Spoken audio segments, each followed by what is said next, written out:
Hey, this is Johnny Jett. Welcome back to my podcast and YouTube channel. And today we have Shannon Kircher, who used to be a travel blogger. Are you still a travel blogger? Still I am, yeah. Still is a travel blogger. But I was pleasantly surprised when I was doing some meetings a couple weeks ago with Trav Media.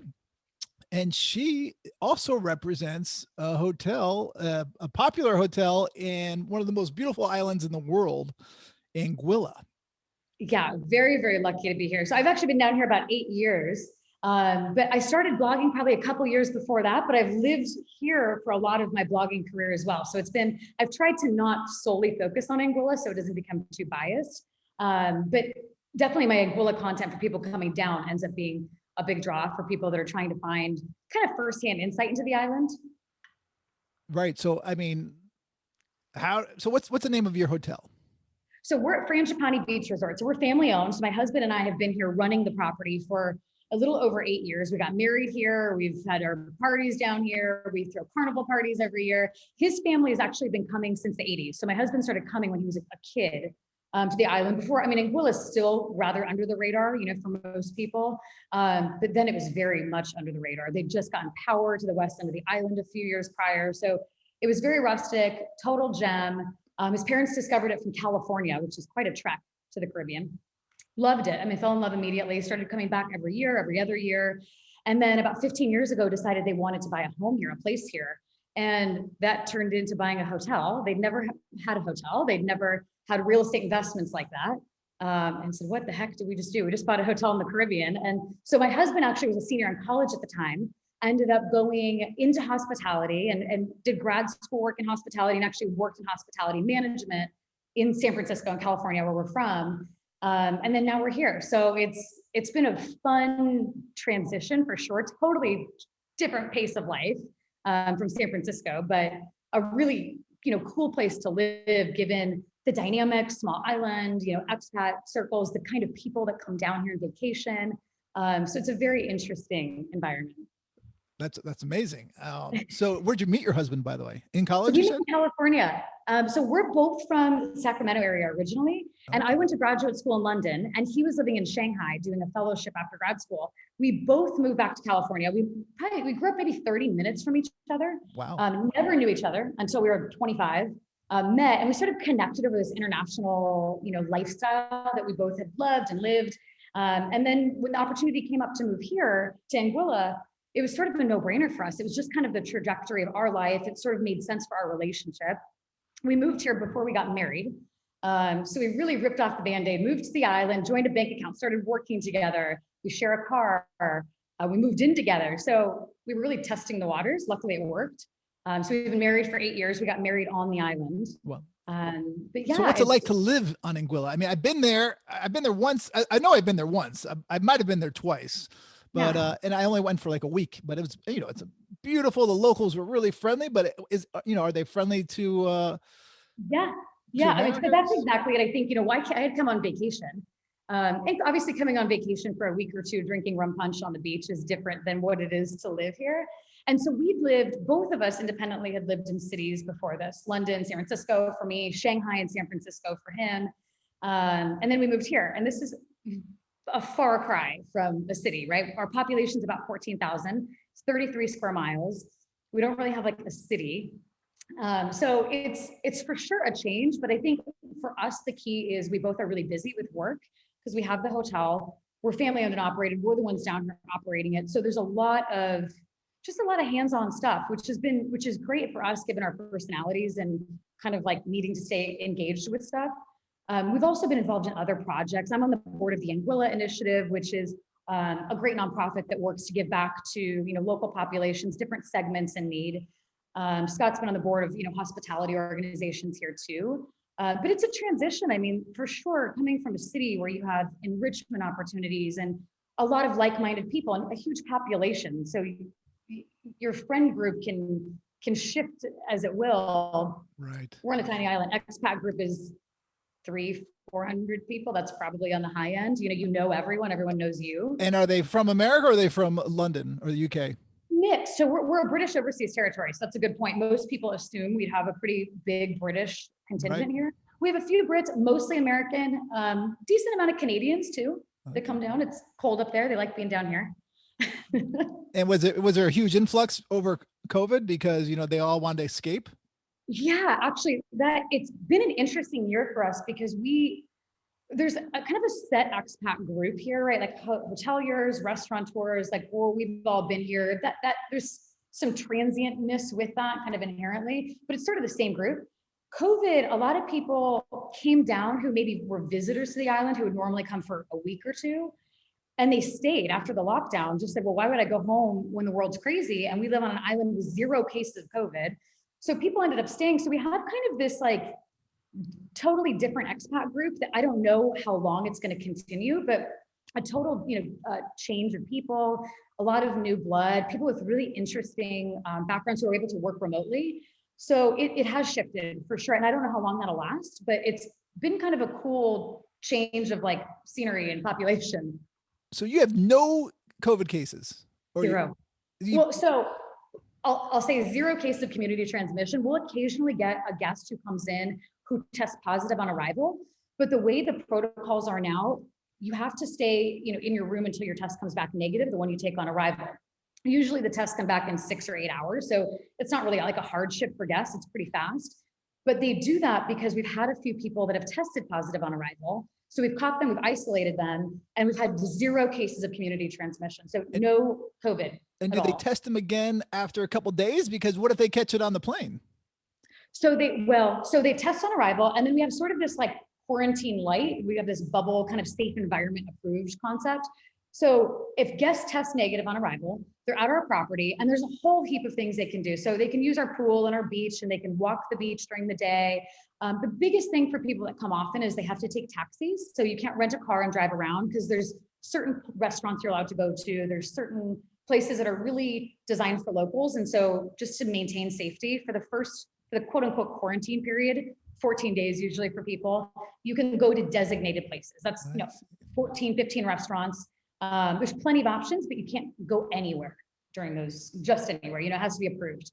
And do you know if other Caribbean islands run the same way? Everyone's sort of taken a different approach. Some were like super loose about everything early on. And I think as we've seen the cases spike in the US, and then obviously with visitors to the Caribbean, we've seen some of that shift, right? Like some of those places had 0 cases and then it spiked. And we've been really fortunate that our kind of conservative measures have actually worked really well with keeping kind of balancing health and safety and tourism, letting people in and bringing, economically, our island is fully tourism based. So we had to find a way to open up. And all the other islands are in the same boat, right? Every Caribbean island, there's very few that are not majority tourism-based economies. I think other places have done similar things. I'm not sure quite in the same way, but I think places are now looking to Anguilla as sort of a model because we've managed this sort of tourism health, it's been kind of a tough balance for a lot of economies that are tourism-based. Have you left the island since? Yes. Yeah. So we left August, September. We were gone for a couple months. We did 1 month in Greece and 1 month in Tanzania. Wow. Which was great. It was kind of a nice time, actually, given the global kind of like climate at that point. It was a pretty good time to be gone. But we were kind of, the first day when we left, we'd been living, in a little bubble, no COVID. We didn't have to wear masks. There was no real social distancing because we didn't have any cases here. And then when we were getting on a plane, we were those people with all the Clorox wipes and the masks and just everything, worried about every surface, being a COVID vector. And then after being in the real world for a few days, we kind of like realized it's not as scary as we all thought it was. And with the managed protocols in place and following the rules, you can actually be okay and travel, safely and for places that needed it. But for the Greek islands and for Tanzania, both of those places, people were so gracious, like so grateful that we were visiting because their economies are also tourism based. Right. But coming back, we came back, we lived here, we had to quarantine for 2 weeks and do the same thing that everyone else would do. It's not a bad place to quarantine if you're going to quarantine somewhere. Yeah. So while you're quarantined, you can go swimming in the ocean. You just can't go out. Okay. No, exactly. And for us, we're part of Frangipani, we're in the Meads Bay bubble. So it's the only beach that's really kind of developed this concept. A bunch of hotels and restaurants have essentially amalgamated their spaces. So our guests can walk like 2/3 of the beach because all of the places on the beach in that stretch are part of the bubble. So we say, from 7 a.m. to 6 p.m., let us know you're going to walk the beach, and we'll let other hotels know that you've been approved to do that. And so guests can walk, they can exercise, they can walk to a neighboring restaurant during the day. So they still get that kind of beautiful part of Anguilla, doing the beach walks, being outside. We're very fortunate here. It's sunny all year. It's al fresco dining. So you don't have, I think, the concerns that you probably do being in a city where you're inside and Right. kind of all of the stuff that maybe leads to the higher cases. Everything we're doing here is open air. So I think people, who've come from cities in the US or cities in Europe who've been, everyone's been kind of like, it's been a tough year, right? I mean, everyone has been confined, they've been on curfews and lockdown. And this is the closest thing to normal a lot of them have felt in a year, is being here, being outside, being in the sun. And maybe it's not 100% the Anguilla experience they had last year, but it's pretty close. Right. So it's kind of what we felt when we traveled. We're seeing that from people, that gratitude, that thank you for giving me some semblance of normalcy. And are people wearing masks there, or they don't have to? Yep. So if you're, when you're here for the first 14 days, you're wearing a mask to walk from point A to point B. So if you're going from your hotel room to the beach, you wear a mask. But when you're on the beach, you're at the pool, you're swimming, or you're playing tennis, you don't have to wear a mask. It's just walking from point A to point B. All of our staff wears masks. So, everyone's protected, and we distance, and we have sanitizing stations. So we have a lot of protocols in place to keep staff safe, and obviously make guests feel comfortable too, but also let them have kind of a normal experience here as well. And do you have a good hospital in Anguilla? We have a decent hospital. I mean, it's a good hospital for, like, I never feel concerned living here. I think we have good doctors. We're limited, we're a small island. So that was the big concern for our medical team when we reopened after COVID. And that's why they were so strict early on. We have 4 isolation beds, right? We have very small hospital. They're good, but it's not adequate if we were to have an outbreak. And a lot of people who live here do have underlying conditions, hypertension, diabetes. So the medical community just kind of said, we need to try to find this balance of allowing tourists in, but also really being aware that if something were to happen, like, we don't have the resources. As good as the hospital is, it's fine for these one-off things. If we had a big issue and a lot of people needing hospitalization, it would be more of an issue for sure. So what would you do? Airlift them to St. Martin, or? I mean, if it was a COVID related issue, they could take care of up to 4 people. And any of the Americans we've had come in, or I should say people that have come in that have tested positive on arrival, I think they've all been Americans so far, just given that that's most of our, guest base. Right. I think most of them have flown out privately to go back home. Wow. Whether that's medevac, or a lot of people will come in privately now on private planes, just because it feels safer for people. So a lot of those people you can't obviously leave in a commercial plane if you test positive for COVID, but a private plane I think is allowed, or they just isolate in, a hotel room, and provided they have a mild case and they don't need hospitalization, they can do that too. Right. So I know a lot of resorts in like Mexico and other, like Dominican Republic, if you do test positive, first of all, do you offer testing? Because to get back into the US, you now need to have a negative test, everyone within 72 hours or 3 days. And some people, if you do test positive, they'll even take care of your rooms. I assume, boutique hotels like yours cannot do it, or even places on Anguilla might not do it. So the testing, so to get to Anguilla right now, you apply to visit the island. So it's kind of the government's way of being able to monitor for the testing, right? Because you have to have a negative test before you arrive. And so when you apply, it basically engages you in a dialogue where you share your flight details and your negative PCR test. You pay for an application fee when you apply. And that for a couple, it's $600, but that includes a test on arrival and it includes a test on departure. And they do it, the test on departure is done at your hotel. So the testing team will come, they'll test you in your room. We get the test results within 12 hours usually. They'll be emailed to the guest. So especially for Americans now, because you have to have a test to go back within 72 hours, just like you're saying, we've gotten that question a ton from US travelers concerned. And that's something we've been doing since the beginning. So that's not a change in our protocol. It just happens to be that it actually benefits US travelers because they have to have that test. So you don't have to go anywhere. They do it here, super easy, super seamless. They do it on property. They do it on property. Yep. So they come here, they'll test you in your room, they take the sample, they email you the results. Okay. And so usually that's same day on the results. So it's really quick. Okay. And then part of the application process is you have to show you have insurance. And I think that a lot of insurance, and there's supplemental COVID insurance, it's pretty affordable.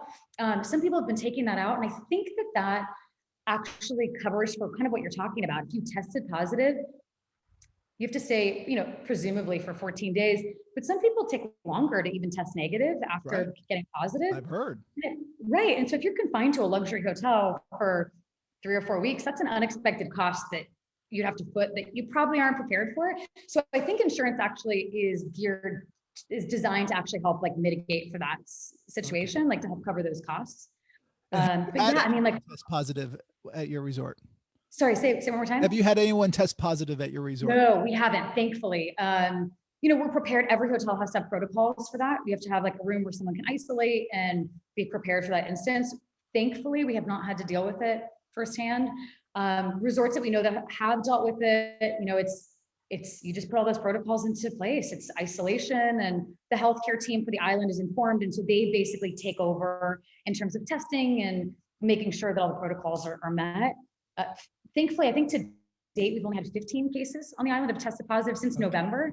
That's good. So yeah, so I mean, fortunately, it's not a common thing that people have to deal with, but we're all prepared just in case. Right. So obviously I would think that you've lost some business because people don't want to spend that $600 extra to come there, also to deal with that, chance of testing positive and then having to quarantine and not be able to go home. Yeah. Are your hotels full, or what's it like? We've been lucky. So we're 23 rooms. We just built 4 new units this year. And then we have a 4-bedroom villa. So we're not a very good representation of the fact that we're pretty small, right? We also have 4 Seasons here. We have Cruise in our hotel. Those are much bigger properties. So our being pretty full, it's like us being full is 23 rooms. For them, it's a totally different dynamic. Right. We've actually, over the festive season, we were very full. We had a few nights we were like 100% full for festive, which we felt very thankful for. Traditionally, we have the same families that come every year, and that's not been the case because things have shifted around. We're finding a lot more last minute bookings. People are just not comfortable putting money down to come, 3 or 4 months because the protocols are changing all the time for their home country and for us. So we're finding people are booking more like a month out versus, traditionally it would be 8 to 12 months out. And so we're seeing, pickup for closer to arrival dates. A lot of people also have been extending their stays, which was something we didn't anticipate. But a lot of our guests that came over our festive season were booked for 2 weeks. Some stayed 4 weeks, some stayed 6 weeks. Wow. Because they got here and said, well, we've paid to come in, we're here. We've gone through all the testing and all of that. And by the way, it's actually pretty good here because there's no COVID. And, if you live in New York or California or any other city where you're having to stay in an apartment or something for, when you're at home, the prospect of being here is a lot more appealing. But yeah, I mean, for sure. So like right now we're about 60% full. Typically in February, we'd be 100% full, no question. But we're thankful for being 60% even because travel's tough. Getting here, there's a lot of protocols, and travel in general globally. I mean, it's still, people are, I think now just maybe getting comfortable with the idea of traveling internationally. So can you come there? Could I come there and say, I want to go there tomorrow? I can't go. You have to apply, you said. You have to apply. The application's pretty quick, but your testing before arrival has to be done 3 to 5 days before arrival. Okay. So we will get people 5 days before who will say, hey, I want to come. I'm going to book for this weekend, for example. I mean, if it's Monday today, hey, I'm going to come on Saturday. They'll get the test, they'll apply, they'll be here Saturday. Okay. So it can be pretty short notice, but it can't be as spontaneous as it maybe used to be. Gotcha. So, when I went there, it was like 15 years ago, at least, to get there, I think I've been there twice. And I know one time I went to St. Martin and then took a ferry over. So because you have a small runway, is that still the case? Do you have direct flights or nonstop flights from the US? We have direct flights from Puerto Rico traditionally, and right now those aren't really going because that demand on that leg is not what it once was. I think when things pick up, we'll see that leg happen again. And actually, prior to COVID, there were conversations with JetBlue, I think, about bringing a Fort Lauderdale Anguilla flight direct. Wow. So Anguilla's popularity and kind of what we were seeing in 2019 was forcing that conversation a little more, like what direct flights can we get? Because exactly what you just said, typically you fly to St. Martin because it's a pretty big international hub. So you fly from New York or Chicago or Miami direct, or Paris or Amsterdam for that matter, direct into St. Martin. And then normally you either take a ferry or a small little kind of puddle jumper plane across. It's quick, it's pretty affordable to come over that way. But I think for some people who hadn't been here and like had maybe fallen in love with Anguilla and this sort of step removed element, they found that step kind of cumbersome, or like, hey, I don't need to make that step when I can just stay in St. Martin. So the direct flight will definitely, if we do pick that up, I think it'll be interesting to see how well it's received, because I think a lot of Americans would love the opportunity to just come direct and avoid the whole St. Martin transit thing. For sure. So, but if I wanted to go this weekend, I would have to go through St. Martin. Yeah, unless you, well, yeah, And unless that's you want not to a fly. problem. Do you need to have COVID protocols for them too, or are they the same? So it's the same, but yes. So if you're going through St. Martin, basically you fill out a form, and that same test that you're using to come to Anguilla, you would use to go through St. Martin. Okay, so It's you don't need to do double. Yeah, you don't need to take two different tests. Okay. Same test gets you in for both. There's just one document that you fill out, and our team here sends you all the information so you know exactly where to fill it out, and that's pretty quick. Okay, that's good to know. So I assume when you flew to Greece, you went through St. Martin to Amsterdam? Went through Paris, exactly. Oh, Paris. Yeah. Okay. Yeah. So we have those direct flights to Western Europe, which are amazing. I mean, normally in traditional years where we don't have the whole COVID situation changing our flight dynamics, St. Martin is direct flights to Paris, Amsterdam, Toronto, Miami, Chicago, New York, New Jersey, DC, Panama City. So it's actually a pretty good hub for travel. I mean, my husband and I both obviously like to travel a lot, and we're probably on the road 10 to 12 weeks a year. And St. Martin is a good hub for, even if we're going to, going to the Middle East or Africa, you connect in Paris, you can get a lot of places from Paris or Amsterdam. And remind me, how long is that ferry from St. Martin to Anguilla? 40 minutes, 20 minutes? 20 to 30. The private ferry, which is the only one open right now, currently you have to take the private ferry basically from the airport direct to Anguilla, and it's 30 minutes. You can take a flight that's 7 minutes. Okay. So I think when I did it, I did not take, there was no ferry from the airport. I had to go into town. Yes. Yeah. So there's a public one. Normally you'd go over to the French side and it's 20 minutes and it's quick, but that's closed right now, just given the Dutch and French sort of situation in St. Martin. But we still have a ferry. So it works for most people transiting to St. Martin will take the ferry versus flying. So my last question about living in Anguilla, do you have like a Costco or a big superstore or Target or grocery store? Oh my gosh, you're rubbing it in right now. No, none of those. I mean, that's a good thing and a bad thing. Obviously for visitors, it's a good thing, but. It is. It actually is a great thing. And I'll tell you, as an expat moving here from a city, there's so many things you think you need in life that you actually do not need. And so it really forced us to reevaluate, because shipping things, so no, short answer, no Costco, no Target, no chains that you would recognize at all in the US exist here. If we want to order something on Amazon, there's no Amazon Prime. It has to go typically to Miami. It gets literally put on a ship and then delivered to Anguilla. So instead of 2 day, it's two months. Or two. Yeah, exactly. Amazon Prime's like a 1 month process. But so it kind of makes you think more thoughtfully about what you want to buy, right? Like, do I actually need this? And duties are really expensive in Anguilla for anything coming in. So you're really forced to think about anything that you want to buy, which I don't think is a bad thing, right? I mean, I think it kind of like, we all get caught up with all these things, and it's the kind of impromptu purchases. And I mean, not that we're not all victims. Of course, when I travel, I mean, I'm definitely falling into that trap. Or if I'm back in the US and I get a Target, like I will fall into it. But it's nice to be somewhere where you're maybe a little more conscious about your buying habits. You don't do the little random Target stop because you have 30 minutes left in your day. Like, that doesn't happen.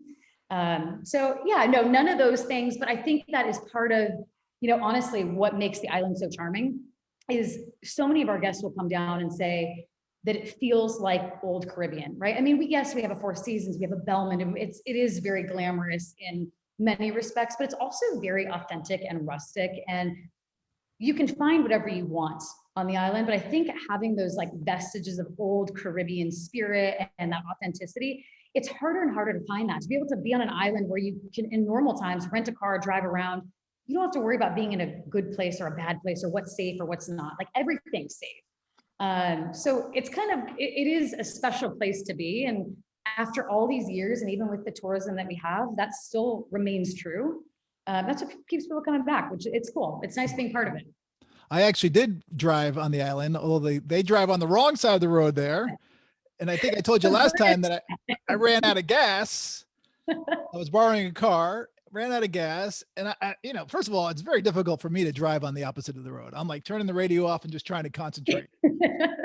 But I just found the locals to be so friendly. I mean, is it safe there? 100%. I mean, totally, totally.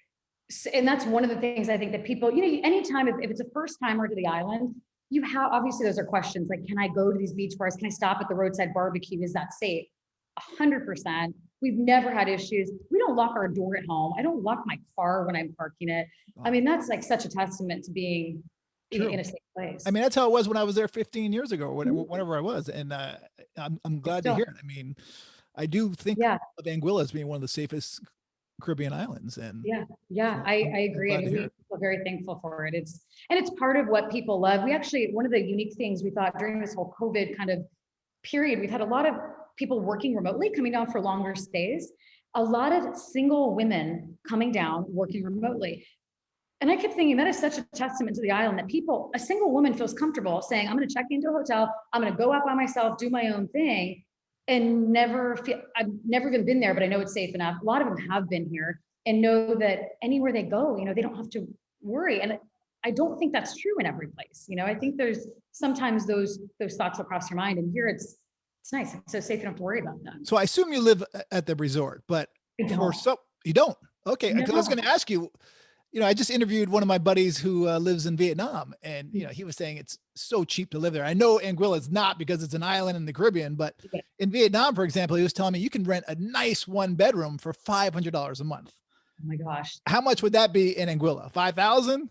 It varies because Anguilla has like the mega $1 million villas that, yes, you can rent that are $20,000 a month, but you can also get a home. Most of our friends that are running restaurants and running hotels, I would say most people live in a 2 or 3 bedroom, probably $2,000 or $2,500 a month. Okay, so it's not crazy. No, it's not crazy. And no, you're not going to be on the beach for that, but you're never far from the beach because the island's only 30 square miles. So no, it's not so crazy. I mean, you can go next level and do the super opulent villas, right? But most people who live here full time don't do that. So it's actually reasonable for most expats coming down to figure it out. And I got one more question. So if I'm a guest at your hotel, I mean, do I have to eat the food at your hotel, or especially during COVID, or can you go out? I mean, you said I remember going to local bakeries early in the morning there. Yeah, totally. No, dining is such a big part of Anguilla, the experience here. In normal years, even in COVID, like we still have plenty of restaurants that guests can visit, but we don't really encourage. We have a great restaurant on site, so people will eat there once during their stay, maybe twice. Often breakfast will be there.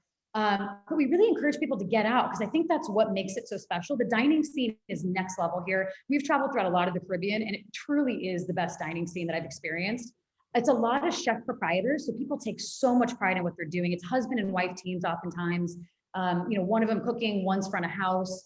So there's a huge amount of pride and love that goes into doing something like that. But the dining's wonderful. And there's the fine dining. We have the incredible French restaurants. And really cool avant-garde stuff happening. We also have super local spots with barbecue, and literally one of the most popular restaurants now is a local restaurant on someone's front porch that you would eat at. And so some of those things are available now. I'd say there are probably 15 restaurant options that are open. The only thing is you have to take a taxi there, but there's plenty of options to eat out. And we often will encourage people to do that just because it's so much of the experience is the dining. Can you get Chinese food there, Italian food, Mexican food? Italian, yes. Mexican, actually one of my favorite. We did our rehearsal dinner for our wedding. There's a place called Picante that does kind of a Caribbean Mexican. Okay. So Thai food there's one place that does very upscale, like Southeast Asian fare, okay, but there's not kind of like a down and dirty Southeast Asian, like full of pho or something. That's a gap. So if there's anyone out there listening who wants to open a Thai or a Vietnamese restaurant, we would all love it. But no Chinese? I mean, almost... Yeah, there are a few Chinese restaurants. They're not as established, nothing that like a lot of our guests will go to. There's a few that are kind of a little more hole in the wall that expats will go to. And are the grocery stores run by Chinese? Because I see that in a lot of islands, especially in the South Pacific, and I think I've seen it in the Caribbean. Yeah, for sure. That's funny that you say that. I would say, so we have our big grocery store here is called Best Buy, ironically, not affiliated at all with Best Buy Electronics. And it's actually a pretty good grocery store. They brought in like vegan, gluten-free. They've really started catering more to kind of what tourists would be interested in. But besides Best Buy, most of our little supermarkets are Chinese owned and operated. Okay. It's funny. I didn't realize that was a thing in other places. But Yeah, around the world, I've found it. And yeah, so, is a gallon of milk way more expensive there than it would be here, or things like it's, that? yeah, so we have pretty big import duties here, but some things you'll buy at the grocery store and you're like, how the heck is this so cheap? And then other things, it's like, oh my gosh, this is mind-blowingly expensive. It just sort of depends. Some of the specialty items, just because there's not a ton of demand on those items, and they're kind of experimenting, bringing them in, are expensive. Milk can be pretty expensive. Things like chicken and rice, basic provisions are dirt cheap. But yeah, it really depends on the item. There's some things we buy and we're like, this is amazing. We need to go buy every single one on the shelf because it must be mismarked. And then some things are just like, you got to mortgage your house for them. But it sort of depends on the items. And when you fly back from the US, do you just have, boxes of stuff? I have my things like protein powder and like things that you just can't really buy here and find, like things you're kind of quirky about. Gotcha. But most stuff now, like I said, when we moved here 8 years ago, there was no Best Buy, this huge grocery store. It didn't exist near us in the way it does now. So we would have to go to all these little shops to make a dinner. You had to go to 5 different stores because they all carry different things. So now we feel so spoiled with having, vegan, gluten-free. I don't eat meat. So having an option where they're bringing in really good alternatives, substitutes, you can like be vegan or gluten-free here and actually get by. That historically was impossible, virtually impossible. And now you can actually do it. So I think that's a pretty nice improvement for people coming down. That's great. All right. Yeah. I have one more question. Do you have any fruit trees in your yard? I do. Yes. This is recent. So like a year ago, this was a COVID project. We said, we're going to plant a garden because this is what you do when you're like locked down and you're not going to work. So we have a papaya tree that had so many papayas. It was amazing. We did tomatoes, peppers. I will tell you, since I planted them, I've killed probably 3/4 of them, but they did survive for a while. Limes, Mango? we have a banana tree. So we're doing good. We're living off the land out here. I love mangoes. How about mangoes? No mango. We have a mango tree, but no fruit yet. Okay. Maybe next time we chat, maybe this will change. All right. Then I'll come down when the mango tree's ready. Exactly. Well, Shannon, thank you very much. And by the way, how can people find you? What's your handle and what's the website for your hotel? So our resort is frangipaniresort.com. I'm online, Twitter, Instagram. La Vida Shannon is my handle, so they can find me on there. I'm always sharing Anguilla stuff, our travels. How do you spell it? LAVIDA Shannon, SHANNON. So hopefully we'll see you online. Great. All right. Well, hopefully anyone listening will subscribe to this podcast or YouTube channel. And Shannon, thank you so much for taking the time. Enjoy that beautiful Anguilla water and beach. Honestly, it's got to be the nicest beaches in the world. Truly, we're spoiled. We are spoiled. It's for sure. True. Yeah. Well, we'll see you down here. Hopefully soon. I hope so. Take Nice care. chatting with you. Bye-bye.